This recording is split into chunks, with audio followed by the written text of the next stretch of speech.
so much to the sponsors as well. And so for those of you who don't know me, my name is Patrick McQueen. I'm a real estate attorney here in Arizona. Been doing this for about 18 years. Our firm handles all sorts of commercial real estate matters, residential real estate matters, whether it's litigation or transactional stuff. Chances are we've done it. That includes all of the short-term rental stuff that we're going to talk about today. So short-term rental stuff can be a business, can be a lucrative business. We're going to talk about different ways to keep yourself kind of legally protected and to kind of give you a heads up as to where the law is right now. We've had some very, very significant cases. Frankly, we had a case that came down about a month and a half ago now, called the Kalway case, Kalway. And I'm happy to get a copy of that to you guys if you want it. But that case is going to be extremely significant in the areas of short-term rentals and HOA law. It's kind of the case we've been waiting for 3 or 4 years now and because it addresses a number of topics. And so I'm happy to get you a copy of that. We're going to talk about it a little bit more because it will affect short-term rentals quite considerably. It will affect those who buy in for the purpose of running a short-term rental in HOAs. It'll affect you if you live in an HOA. And so it's a very significant case. Now let's go through really quickly. Let's go through really quickly. Hang on, Lisa, you want me to make you the host? It looks like. I don't know if I know how to do that. Let's see. Mute my audio. You right click on my picture, Patrick. Oh, okay. Let's see. That work? That it? All right, sounds good. Thanks, Lisa. Okay, so as the law currently stands here in Arizona, okay, so let's talk about the law. We get our laws from a couple of different sources. We get our laws from the legislature, so our legislators make laws, and we also get our laws from cases and courts and judges, okay? And so let's talk first about where we stand in terms of the legislature, all right? We've had a number of potential changes coming down the pipeline. None have actually really stuck, but the current law from our legislature as it currently stands, okay, and I say currently stands is because this is an election year. We will have a new governor here in Arizona, and Governor Ducey was the one who signed into law a statute that basically says cities, towns, and municipalities cannot restrict or prohibit short-term rentals. Okay, so the general rule that we're coming from is this statute that Governor Ducey signed in 2016 that says cities, towns, and municipalities, they cannot restrict short-term rentals. They can't prohibit short-term rentals. And so basically, you know, if I'm the city of Tempe, if I'm the city of Phoenix, if I'm Paradise Valley, my hands are really tied in terms of what I can do to regulate my city. If I'm the mayor, if I'm city council, I really can't do much from a municipal level to restrict short-term rentals. The only thing that really cities, towns, and municipalities can do is that under the statute, they can impose rules for health and safety. They can basically require that you register your short-term rental and a few other minor things, okay? Extremely minor powers are given to the cities, towns, and municipalities, okay? We have some of the weakest laws on short-term rentals in the country, and that's why there's been such a great interest in Arizona for those coming from out of state and in state to do short-term rentals with their properties. Okay, so you know, most other states we see licensing requirements. If you go to California, you'll see a license is usually posted on somebody's property. You'll see zoning restrictions from municipalities. You'll see short-term rentals only being allowed in certain times of the year. And again, these are why we really have very weak laws when it comes to short-term rentals. And for some people, that's great. For some people, that doesn't really sound good.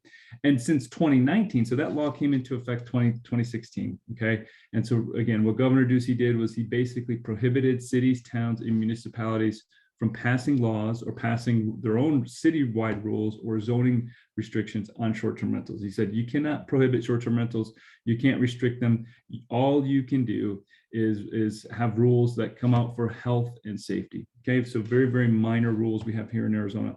Since 2019, some people haven't liked that, or they've sort of tried to change that. And so what our legislators have done over the last 3 years, actually 3 years in a row, is they've tried to whittle away at this 2016 law that Governor Ducey signed. And they've asked for sound monitoring requirements that be installed in all short-term rentals. They wanted restrictions on the number of times you can do short-term rentals. And they've even in 2022, there was proposed legislation at the beginning of this year to eradicate or to get rid of what Governor Ducey did and give the power back to the cities, towns, and municipalities. All of those have failed. Okay, and so we've seen legislators and people trying to take a poke at what Governor Ducey did in 2016. All of those efforts have failed. Okay, so what we're left with still is this law that Governor Ducey signed in 2016, which again says cities, towns, and municipalities cannot restrict or govern short-term rentals. Okay, can't do much. Now, because of this law, because of what Governor Ducey signed in 2016, because cities, towns, and municipalities can't really govern short-term rentals, well, guess what? HOAs have turned around and said, well, wait a minute, if you're the government and you're not going to do anything about it, we as HOAs are going to do something about it. So the HOAs have tried to govern short-term rentals themselves. They basically said, if the government's not going to take care of it, we as an HOA are going to do that under the CC&Rs and under other HOA documents, which are private agreements. Okay, so the HOA documents, the CC&Rs are private agreements between homeowners and the HOA. Under those documents, HOAs can enforce rules. They can come up with rules, and they can enforce, whatever they come up with, whatever the restrictions are in the CC&Rs. So over the past 5 or 6 years, as a result of what Governor Ducey did in 2016, we've seen HOAs pass their own amendments to restrict short-term rentals. Some of these amendments have said you can't have short-term rentals at all. Some of the rules have said, you have to register your guests or pay a fee. Sometimes you have fines if people are caught. Sometimes there are limits on the number of rentals. Sometimes, HOAs will enforce it with a cease and desist letter. Sometimes they'll enforce it with litigation. We also saw a number of illegal amendments being passed by HOAs when they didn't really have the vote count to amend the HOA documents to prohibit short-term rentals. We saw a number of unlawful votes by aggressive HOA members who would, forge ballot documents. I mean, we saw quite a lot of stuff, and we saw a lot of fighting with HOAs and owners. Well, now we finally have some law on what HOAs can do. Okay, and HOAs' hands are very much now tied because of this Supreme Court decision called the Callaway case, Kalway. I'm not saying Callaway as in the golf club manufacturer. I'm saying Callaway as in Kalway.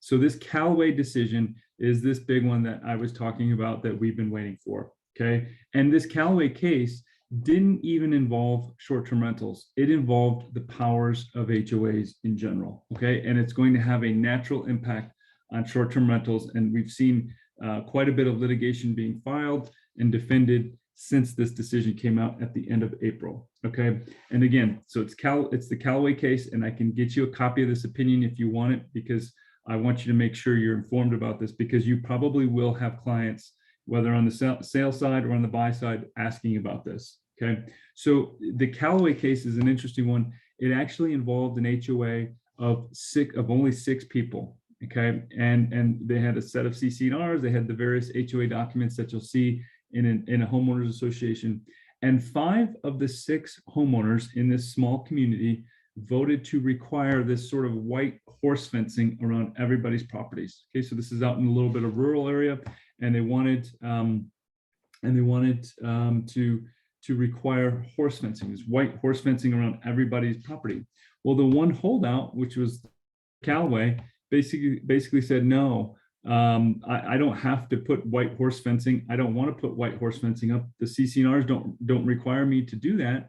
And so this vote that you guys are having to require this, even though you've got a majority vote, is unlawful. And this amendment is unlawful. And this case went through the trial court level and went to the Arizona Court of Appeals, and the Arizona Supreme Court finally took it over. the Arizona Supreme Court basically agreed with Mr. Callaway and said, because there is nothing in your original set of CCNRs, because you weren't on notice that fencing may be required, let alone white picket or white horse fencing, you are not obligated to change your fencing. You are not obligated, and this was an illegal amendment to the CCNRs, okay? And so that has significant ramifications in the short-term rental world, okay? The Supreme Court basically said, you cannot force an amendment down people's throats. You cannot force an amendment down the throats of the owners unless every single person in the HOA agrees to it, or there was some reference in the original set of CCNRs to what is now being amended, okay? So for instance, if an HOA comes out and tries to amend their CCNRs to prohibit short-term rentals, but there was nothing ever addressing rentals or short-term rentals in the original declaration, in the original set of CCNRs, then that new amendment is unlawful, okay?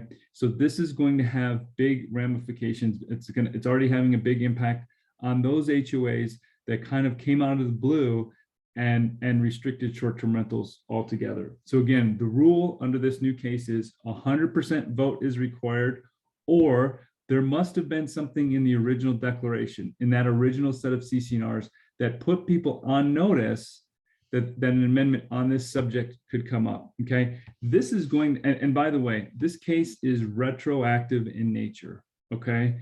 And so think about what that means. That means we can go backwards. So all of those amendments that were ever passed unlawfully by an HOA are now subject to being invalidated. So for instance, not just in the short-term rental area, but let's say that your HOA came out with a rule that says you can't put in a casita, or you can't have RV parking, or there are architectural restrictions that were never in that original set of CCNRs. Those may all be invalidated now. Those may be unlawful amendments, and we get to go backwards in time and invalidate those, okay? Because if there was nothing in that original set of CCNRs addressing the subject that they've now amended, it's illegal. So it's a significant impact on HOAs, and it will have a significant impact in the short-term rental world, okay?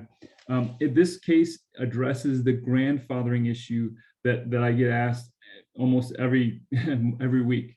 So the grandfathering issue when it comes to short-term rentals is, let's say that I've moved into a community in 2017 and I started doing short-term rentals. Well, then in 2021, my HOA comes out and says, you can't do short-term rentals anymore. Even though there was nothing, that prohibited me from doing it in the past, I've been doing it successfully for 4 or 5 years. Now the HOA comes in and says, you can't do it. And that happened to a lot of people. So those people were forced to move because they thought that the HOA could ban them, could stop the short-term rentals. Well, now we have case law that addresses this. So some people thought, well, hey, I can continue to do it because I'm grandfathered in. Other people said, no, you can't continue to do it because this is a valid amendment. And we had a clash of the courts even saying, some of the courts would say you're grandfathered in, this amendment doesn't apply to you. Others would say, sorry, you moved into an HOA, you're stuck with this new decision, you're stuck with this new amendment. Well, now we have a case that addresses grandfathering, and it's this Callaway case.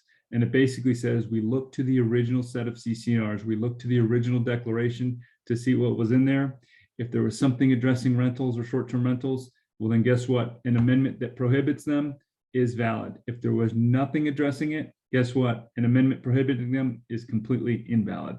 So it's a huge case for short-term rentals. Again, if anybody wants a copy of that decision, I would encourage you to take a look at it. It's a pretty easy read. For law stuff, it's pretty easy to read. So I would definitely encourage you to take a look at that because I think it'd be interesting for you. Looks like somebody had a question. Patrick, I've got just a brief question. So how specific does the language have to be in the previous CCNRs to address short-term rentals? I mean, does that have to specifically say short-term rentals or what? Well, and that's a tough question to answer because the court kind of left that wide open as they would, right? And basically they've said, look, if a reasonable person would have been put on notice that this new amendment would apply, or if a reasonable person would have been put on notice that there was such a restriction. So I think if there's a general reference to a restriction, then the new amendment's going to be valid. Now that's not very specific. That's not, they don't really get into, the court didn't really get into the exact language that needs to be in that first set of CCNRs, but basically they've said if a reasonable person would have been on notice that they could or could not do a certain activity in the community, that's going to be the standard. That's what they're going to be looking at. So it's this sort of reasonable person, what a reasonable person have understood that they could or could not do a certain thing.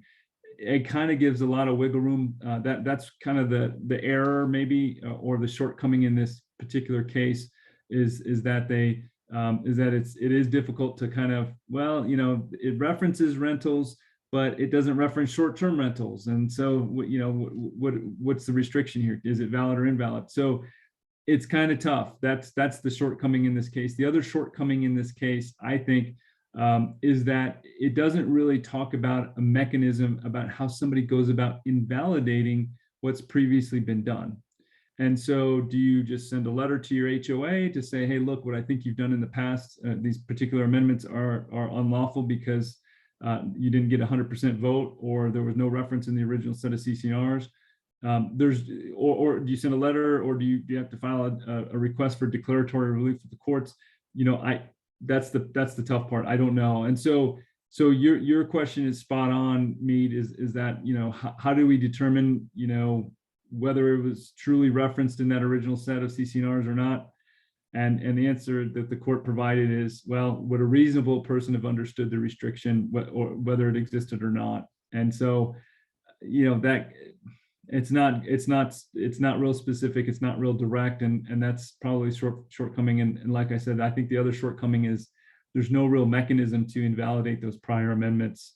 I think that the answer is going to be you either send a letter or you seek court intervention to get a judicial declaration that it's invalidated. If I could just follow up, is it, in your experience, have you seen very many HOAs have mentioned this? I mean, or do you have an idea, you know, is it like 10% of the HOAs have ever mentioned this in the past, or is it very, very rare? You know, that's interesting. I would say that it's rare, because short-term, well, if we're talking about I think what you're asking me is, how many times have I reviewed a set of CCNRs or even drafted a set of CCNRs where we have specifically referenced short-term rentals? And the answer to that question is rare, particularly those CCNRs that were from the 90s, early 2000s. Now we're starting to see some developers who will put in those restrictions sort of preemptively. They'll ask for them in the set of CCNRs. But for the longest time, the 80s, 90s, early 2000s, we didn't see much.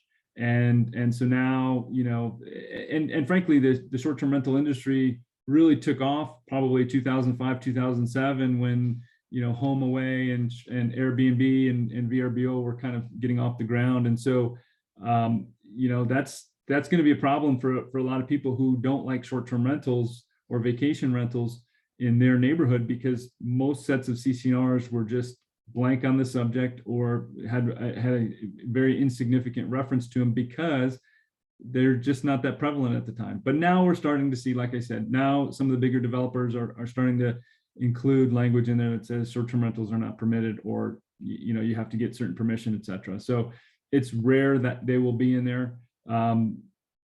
You know, it just probably 10 to 15% would have something in them addressing short-term rentals if they're prior, or if they came in earlier than, say, 2005. Good question there. I have a quick question also Sure. about that. As far as the language, if it doesn't specifically say rentals, but if it refers to having a business out of your residence or a single family residence, how is that interpreted when you're trying to do short-term rentals?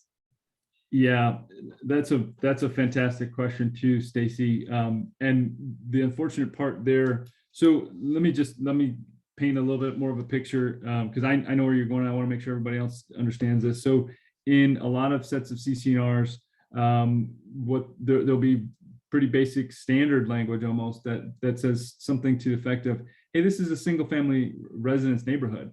And anything inconsistent with a single family home or single family, residential area is inconsistent with these CC&Rs and is not permitted. It's specifically prohibited. Similarly, we'll see stuff that says, hey, you can't run a business or a commercial enterprise out of your home. You may be able to, have a work from home, but you can't run a business. And what they're usually getting at is, the traffic issue. They don't want increased traffic. But both of those two things are very, very standard in most sets of CC&Rs. And so the question becomes, okay, well, you're doing a short-term rental, and this is a business for you. This may be a business for you. This may be a commercial venture for you. Does that now turn your home, which was a single-family residence, into some sort of other type of residence? Is it no longer a single-family residence? And because you're operating a business, because you're operating your short-term rental and you're trying to profit from it, does that mean you have a business going on in violation of the CC&Rs, which prohibit those types of things?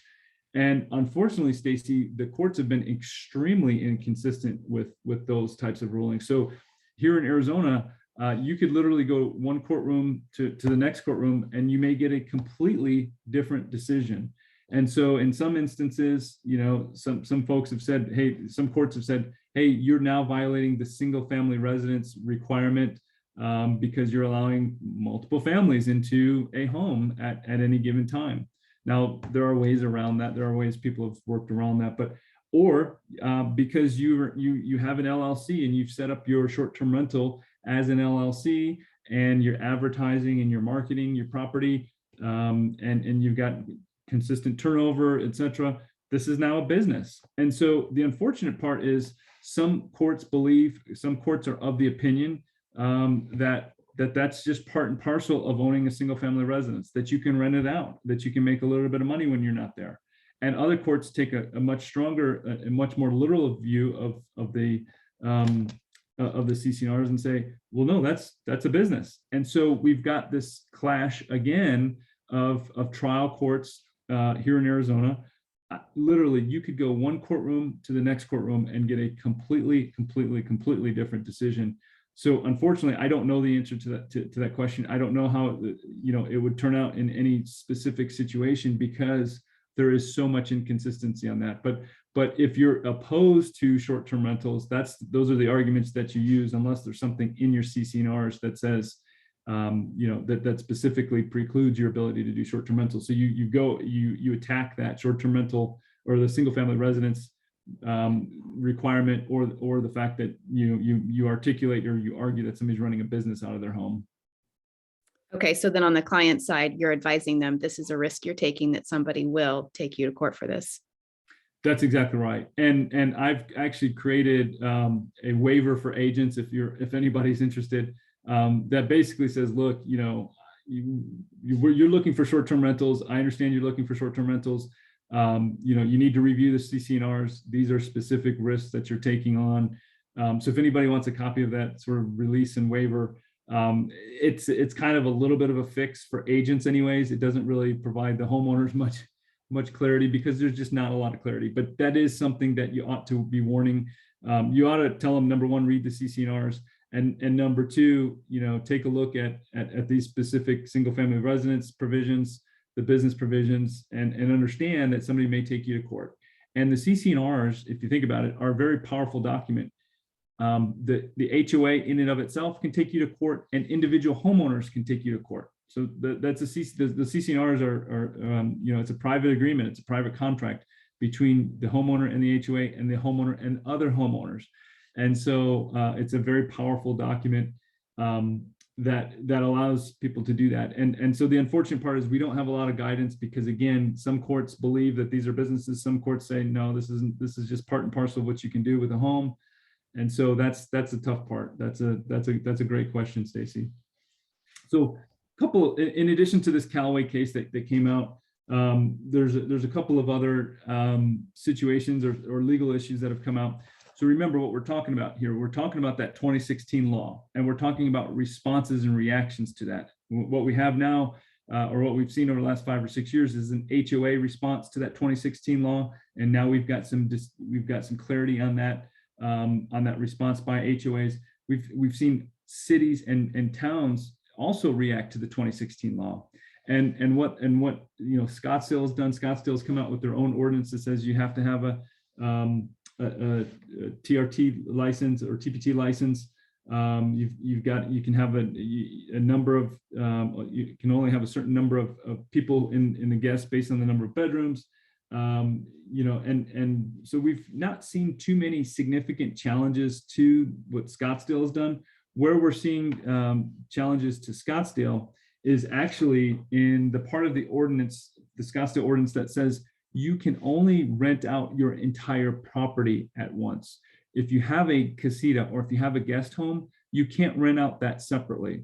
And so people are saying against Scottsdale, they're saying, hey, look, I should be able to rent out my casita and live in my main home. There's no health and safety issue there. So remember the rule.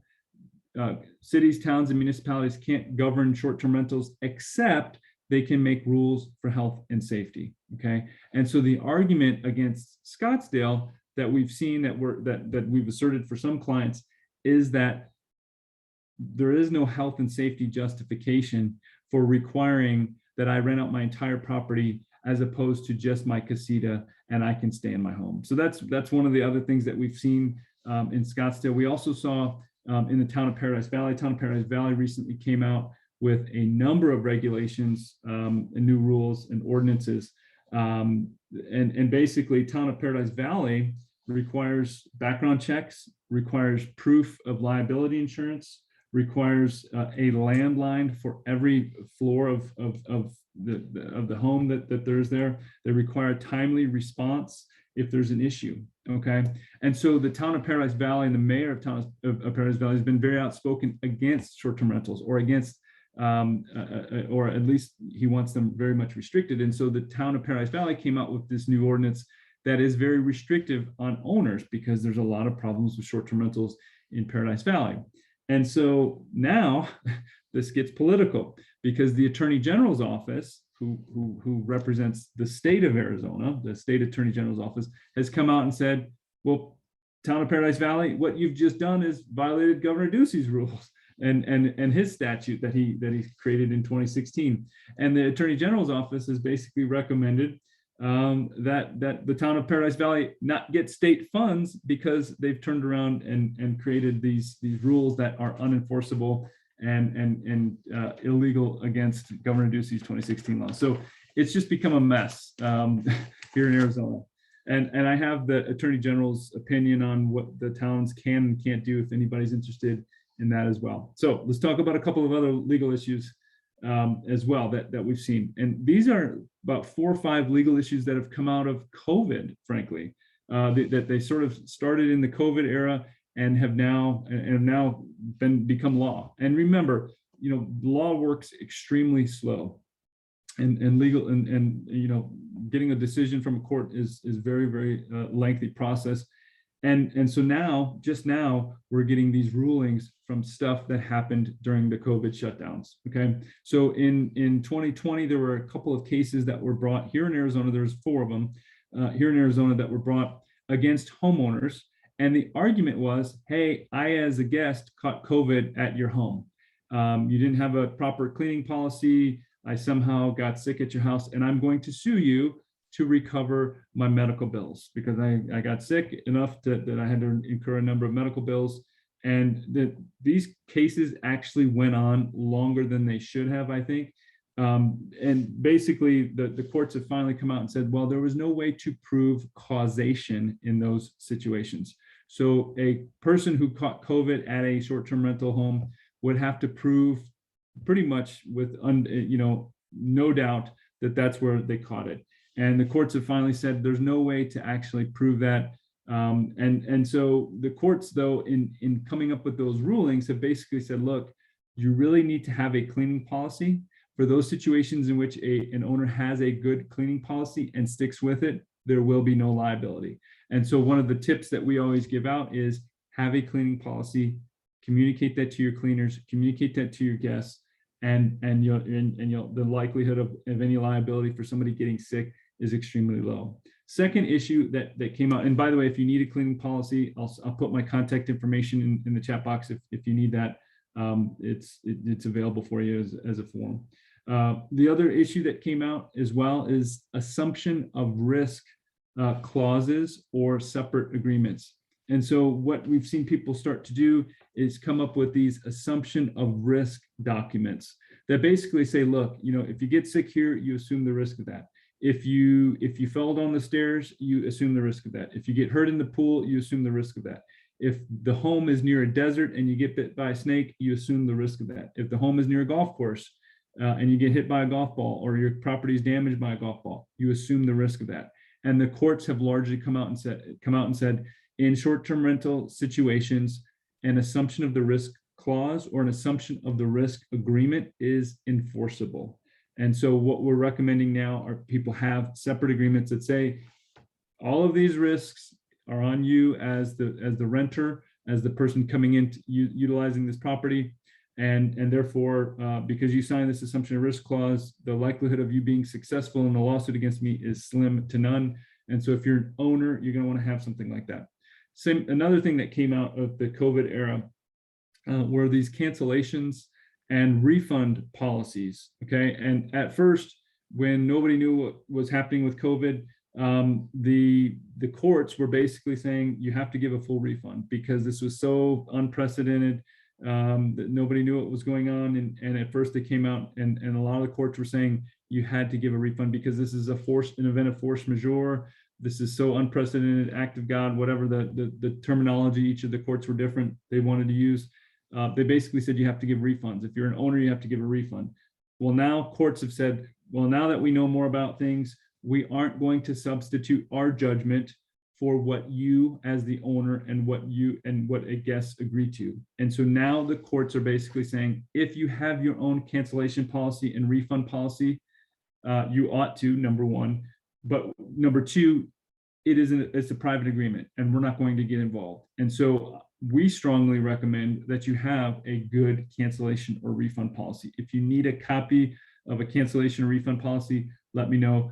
But basically the courts are saying those are enforceable, have one, and so long as you have one and you need one, okay? And so those are the 3 or 4 issues that we saw coming out of COVID. And again, this is about 3 years later or 2 years later, and that's how slow the law works. So now we've got rulings in these areas that will hopefully help guide us, into the future. Again, we had a cleaning policy issue, we had the liability issue for somebody getting sick, we have assumption of risk clauses, and then the cancellation and the refund policies.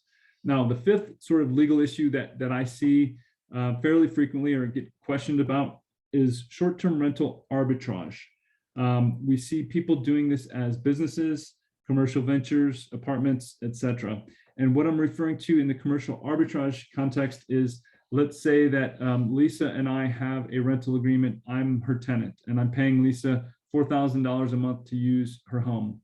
And what I do as the tenant is I go, unbeknownst to Lisa, or maybe known to Lisa, I go and find short-term rental guests and I sort of sublease her place and I make a bunch of money. I make $10,000 a month while I'm paying her $4,000 a month to rent it. Okay, that's arbitrage. That spread, that difference is called the arbitrage amount. Okay, and so the question that comes up, and by the way, we see companies, we see venture capital money all the time coming into Arizona trying to do this. They're trying to rent out entire floors of apartment complexes. They want to, or entire apartment complexes. They'll say, look, I will occupy every single apartment that you have, because what we're going to do is turn those into short-term rental opportunities and make more money on the spread. And so the question becomes, well, is that legal? Because in some states and in some places throughout the United States,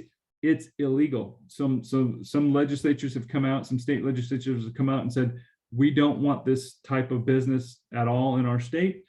We don't think it's good for business because what it ultimately does is it raises rents. It makes apartments less available for people that are working.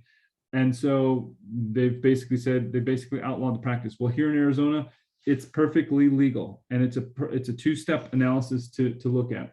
The first step in the analysis is number one, what does the state, city, or municipality say about short-term rental arbitrage? Well, again, we just talked about what state laws we have. We don't really have any. And so under state law, it's permitted. The second thing that we look at is the underlying rental agreement that you may have with your tenant. Okay, so what does the underlying rental agreement say? Well, under the majority of forms that you guys are using, the AAR form documents, it says you can't do it because it says you can't have an assignment, it can't have a sublease unless there's permission from the landlord. Well, what a lot of people are doing is simply crossing through that language and indicating in their lease agreement, they're modifying their lease agreements to allow for that to happen, okay? And so if the landlord is okay with the crossing through of that language, then it's permitted. And the general rule, let's say you're not using an AAR form agreement, the general rule under Arizona law is that contracts are assignable, okay? The general rule is all contracts in Arizona are assignable. I can assign them to somebody else unless my contract specifically says it's not assignable, okay? And so your AAR contract does specifically say it's not assignable, and so that's why people are crossing through that language. So in many situations, we've seen people, landlords being approached and saying, look, I'll pay you above market rent, but you have to let me do a short-term rental. And so sometimes landlords are perfectly fine with doing that because they know that they're getting more money. They know that the property is probably going to get taken care of because it's going to get cleaned every time there's a turnover, etc. So if you're an owner and you're considering doing something like that, you want a strong agreement between you and your tenant, the operator of the short-term rental, that says you're not in business together. Okay, you're not. This isn't a partnership. This isn't a joint venture. You're not in business together. This is an arm's length, relationship. And the reason you want that is because if something bad happens at the property, if you're considered a partner, if you're considered a joint venture partner on one of these short-term rental arbitrage situations, well, guess what? You've got liability yourself if something bad happens, okay? The second thing you want to do, so you want to have an agreement. The second thing you want to do is make sure you have good insurance as well. The owner is going to need insurance. The tenant's going to need their own separate insurance policy. And then the third thing you're going to want to do is review their the tenant's underlying short-term rental agreement, because you're going to want the ability to go in and enter the property if something is going on, if somebody's not leaving, because you don't have a relationship directly with those tenants, with those guests. You have the relationship with that original operator, that original tenant. And so you need the ability to go in and stop that. And so if anybody needs a sample short-term rental or arbitrage agreement, let me know. I'm happy to get that to you.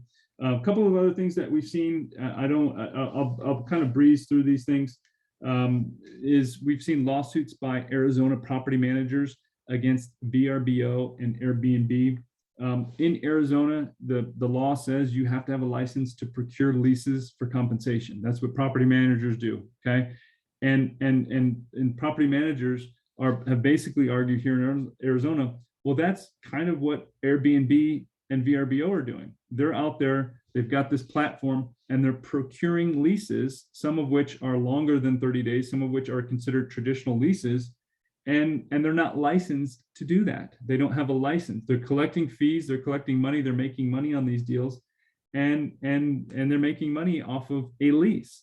Well, under Arizona law, you have to have a license to do that. And so property managers have sued Airbnb, have sued VRBO, and say, well, you're not licensed, we are. You're giving the public the misimpression. It's unfair competition, it's unfair to us, and it misleads the public because we have to have trust accounts for these. You don't. We have to direct our clients to landlord tenant laws. You don't. And so be interesting to see where those cases go. I don't think it'd be fun to go after Airbnb or VRBO and tell them they need a license, but I think there's a strong argument that they probably do. The seventh thing that we'll talk about real quickly is the short-term rental agreements. So I've always recommended that if you're an owner and you're doing short-term rentals, you ought to have your own separate agreement with anybody who comes onto your property, okay? And so, in addition to the booking that somebody will do and they'll agree with VRBO and book your place. I always recommend that people that owners have their own separate agreement for situations when somebody comes into their property. You cannot come into my property unless you agree to my terms. And finally, Airbnb and VRBO have come out and said, yes, that is permitted. So for a while there, people didn't think it was permitted. We still recommended it.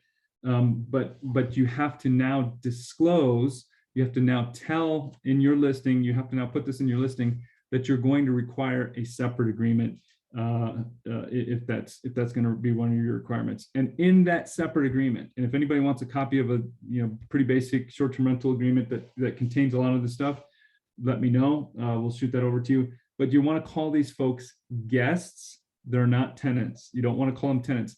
Tenants means they have certain rights, like tenants' rights, like the right to be evicted, the right to certain conditions.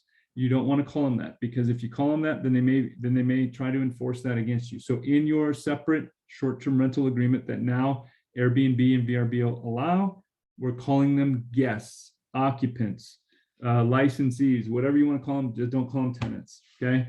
In that agreement, you're going to want to put in all of your policies and procedures as well. If you've got a policy for guests who overstay, you charge their credit card, whatever it may be, that's where it needs to be. The other thing that I put in there is, what is the policy for overstaying? Well, I like a policy for overstaying that you turn on the home alarm until they leave. I mean, just stuff like that. Put it in there and have that in there.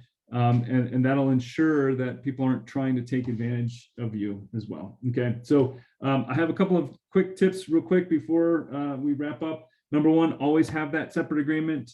Number two, always look to having the correct type of insurance. There's a lot of insurance out there that's available, but some of it's not correct. Some people think, hey, I'm just going to get a landlord's policy, or hey, my general homeowner's policy is just fine. The answer is no. Okay, so you don't want to buy the wrong type of policy, because if something bad happens, you go and seek some sort of coverage and reimbursement, and they're going to say no, because we didn't know that there was this much turnover. We didn't know that you were doing a short-term rental here.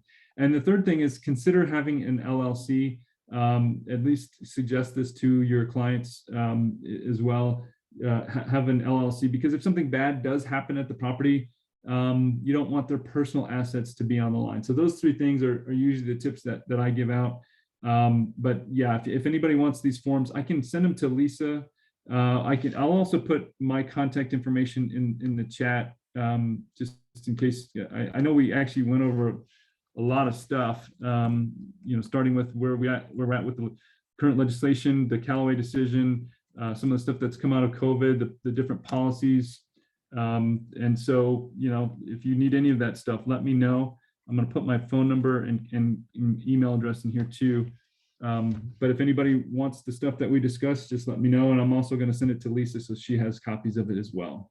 Anybody have any questions? Yeah, but Patrick, if I could just follow up from previously, just two questions here. Retroactive penalty recovery. If someone received a penalty for, from the HOA for, doing a short-term rental, do they have the ability to now go back with this Callaway decision and go, I want to recover my $2,500 penalty? That's one. The second one is, so people are, well, can you amend the CC&Rs from the original to say there are no short-term rentals, or how would you do that if it's possible? Okay, thank you. Yeah, no, great questions. The retroactive penalty one is interesting for sure. I think you can. I do think you can. I think it's going to be an uphill battle, though. I think the HOA is going to fight you on it. And so if it's a $2,500 penalty, you're going to probably spend more than $2,500 in time and effort and maybe perhaps legal fees to get you there. But I do think under this decision, if you can show that an amendment was unlawfully passed or unlawful in light of what we now know under Callaway, then yeah, there's a potential damages recovery for you in those circumstances. So again, Callaway didn't address that, but I would say, yeah, I think you've got a shot at that. And I think that the HOAs are very concerned about that and many other things.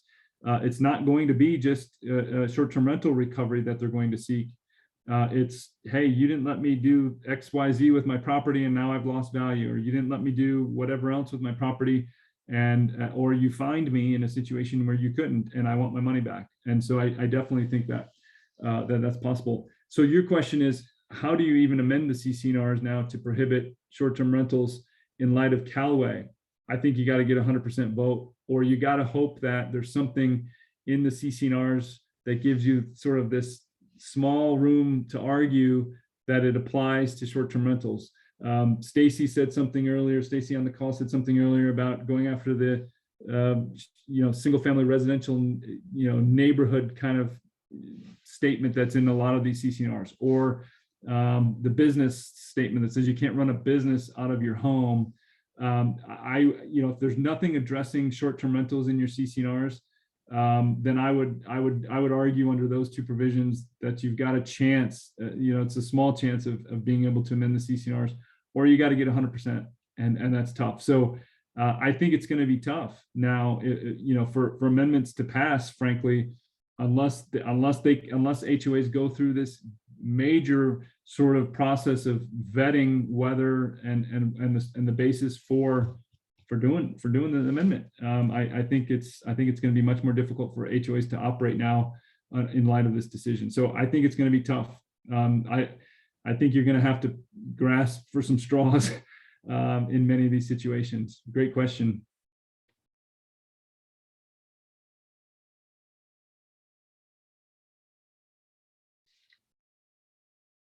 Well, Lisa, I don't see any other questions. I think I got to everybody, hopefully. I could follow up with one more. Do you own any short-term rentals? Just curious. I used to. Yeah, I used to have one, and then I just didn't have time to manage it. This was up in Flagstaff, and I did fine with it. But it was just not fun. I don't have the personality to be a good landlord, I don't think, or a good operator.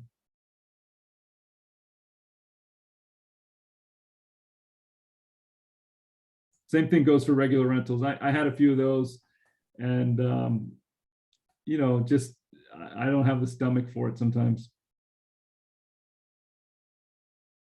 I know they're very popular. I mean, I love traveling around the world and using Airbnbs, but you don't necessarily want to have one next door, but there you go. That's true. Yeah. Yep. I've got something else that may be interesting to some folks here on the call. I've got two expert reports, and they're kind of fascinating if you're into this area of the law. One of the reports basically outlines that short-term rentals bring great value to neighborhoods, and the basis for them bringing great value to neighborhoods is that these homes are usually better taken care of because the owners want good reviews, and they're updated more often, etc. I've also got an expert report from somebody who's well known in the industry that says, oh no, these are detrimental to neighborhoods, and you can't even measure the value of the detriment that these bring. And so I'd be happy to send those out as well. I just think they're kind of these analytical reports, on both sides of the coin, and I think you might find it interesting. Lisa, I don't know. Anything else? I don't know. Does anybody else have any more questions for Patrick before we go?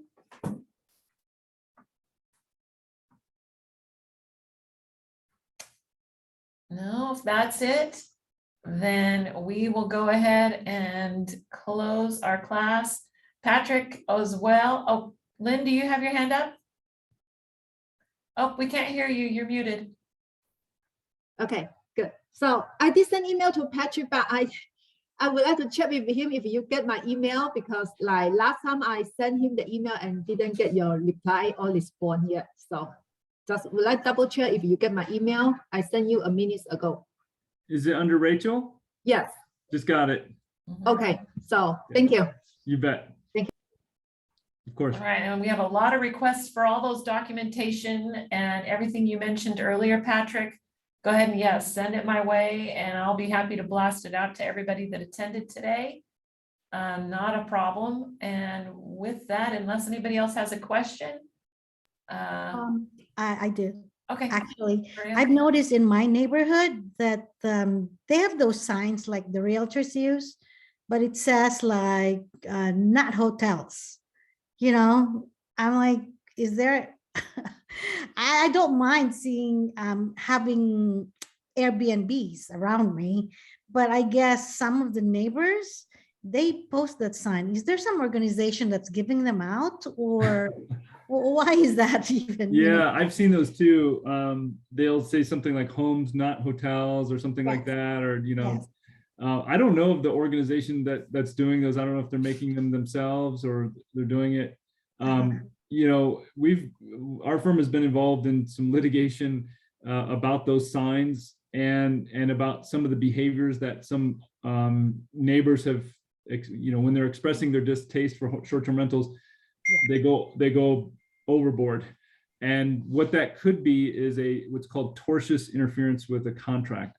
And so there's a claim in Arizona that if you're a homeowner, or frankly, if you're involved in any sort of contract and somebody interferes with your contract, and they do it to such an extent that it causes a breach of the contract. So if in those situations, Maria, the homeowner lost business because the neighbors were being overly aggressive with protesting, that may be tortious interference, and they may be able to recoup damages from those neighbors who have gone over and above what they can be doing. So I think the signs are probably okay. I think they're probably allowed to have those, but once they take the next step of knocking on the doors and being aggressive with the guests and that sort of stuff, then they're probably over the top.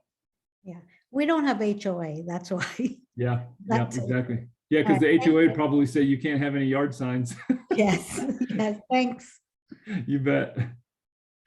Well, thanks, guys. I hope everybody has a good rest of your week. Yep, thank you so much, Patrick. We appreciate it. Thank you You for bet. your information. And we'll send out something to everyone that's attending today, of all the documents that Patrick had mentioned, and we'll be happy to send it over to you. And Patrick, what's the name of your law firm? It's McQueen and Gottlieb. Okay, Yeah. thank you. Thank you. See you guys.